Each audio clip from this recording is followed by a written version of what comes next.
दूसरी जानिब पाकिस्तान और आज़ाद कश्मीर के संगम में वाक़या कोहाला पिकनिक पॉइंट कुदरत का एक हसीन तोहफा है। दरियाए नीलम की फरवानी और खूबसूरत पहाड़ों के दामन में सरसब्ज वादी को देखने सयाहों की बड़ी तादाद उमड़ आई है। मजीद देखते हैं ज़ुहैब इकबाल की सेल्फी रिपोर्ट में।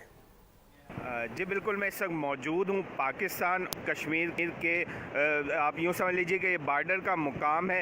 ये दरिया नीलम पर हम मौजूद हैं। अगर आप देख पाएँ तो यहाँ पर किस तरह दरिया अपनी फरवानी भर रहा है और यहाँ पर चश्मे दरिया में जाकर गिर रहे हैं। आप देख पाएँ तो इस व्यू यहाँ पर काफ़ी तादाद में इस ठंडे मौसम में भी यहाँ पर आवाम आई हुई है इंजॉय करने के लिए। इस वक्त हमारे साथ एक स्याह मौजूद है, इनसे जानते हैं। जी सर, बताइएगा आप इस मुकाम को आपने कैसा पाया? इस मुकाम पे लोग आ रहे हैं, बहुत तफरी कर रहे हैं, बहुत मज़ा आ रहा है। सुबह का टाइम है लेकिन फिर भी आप देख सकते हैं कि रश काफ़ी ज़्यादा है।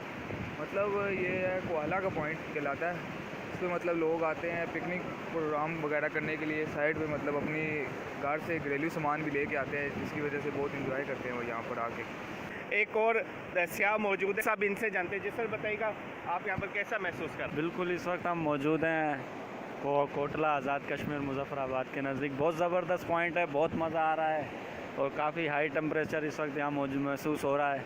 आप देख रहे हैं जगह जगह से लोग यहाँ आकर जो है ना जगह जगह से लोग यहाँ आकर जो है एंजॉयमेंट कर रहे हैं। ये देख रहे हैं आप दरिया के अंदर चरपाइयाँ लगी हुई हैं, यहाँ खाने पीने का चाय वगैरह। जी इसी तरह अगर मैं आपको दिखा पाऊँ तो चारों तरफ यहाँ पर कुछ कपल्स वगैरह भी यहाँ पर बैठे हुए हैं, वो भी यहाँ पर अपनी तस्वीरें वगैरह। आगे बढ़े और आपको अफसोसनाक खबर से आगाह करें कि तंगवानी में पुरानी दुश्मनी एक और